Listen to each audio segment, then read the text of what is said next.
መሰለኝ ምንም እንግዲህ አልተናገረችም እያለች ነው። እሺ ችግር የለብንም ገነት። እኔ እምለው ሩታ አብርሃም ቢፈልገኝ ነበረ።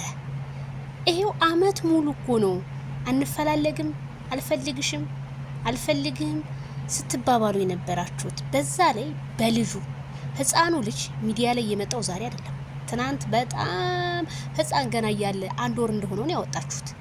በዛ ላይ ዴቭ እንዴት አንተ አብርሃም በቃ ስለማይፈልግሽ ነው እንደፈለገ እንትን የሚልሽ ምናምን የምትላት ትናንት ከትናንትና ወደ የት ነበርክ? ዛሬ ደግሞ እንደዚህ ማለት ጀመርክ። ዛሬ እንደው የኢትዮጵያ ህዝብ ወይ ይሄንን ቪዲዮ እንዴት አያችሁት?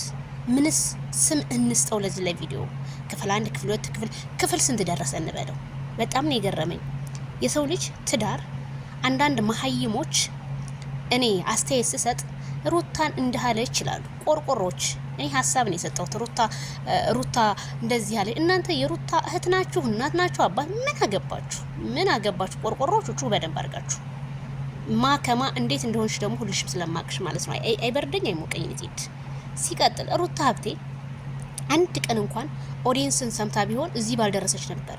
እናንተ ከምኗም አቆጥራችሁ ማለት ነው። ይሄው አመት ሙሉ ተፋች ትላላችሁ። ይሄው አለሽ ከአብርሃም ጋር እና ሩታ እኔ የምልሽ ነገር አብርሃም ፈቶሻል አይደለ? አብርሃም ልጁን ማየት ግዴታው ነው።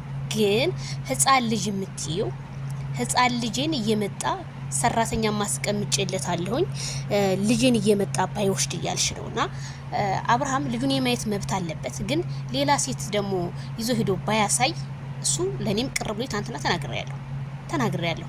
ይሄ ነገር ከሆነ እንትን የሚያስብላችሁ ለምን ቁርጥ ያለውን ነገር ለምን አትነግሩንም? በቃ ሰለቸው፣ ህዝቡ እየሰለቸው ነው። ለምን በቃን ብላችሁ እናንተ ለምን አታሳውቁ? አንቺም ፋሚሊ ያለሽ ቤተሰቦች ጋር ሄድት እኔ ተጣልተዋል እንላለን፣ ገነት እዚህ ጋር ትመጣለች።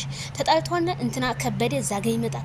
እኔ ግራኔ የገባኝ እዚህ ቪዲዮ መጨረሻ ቤተሰብዬ።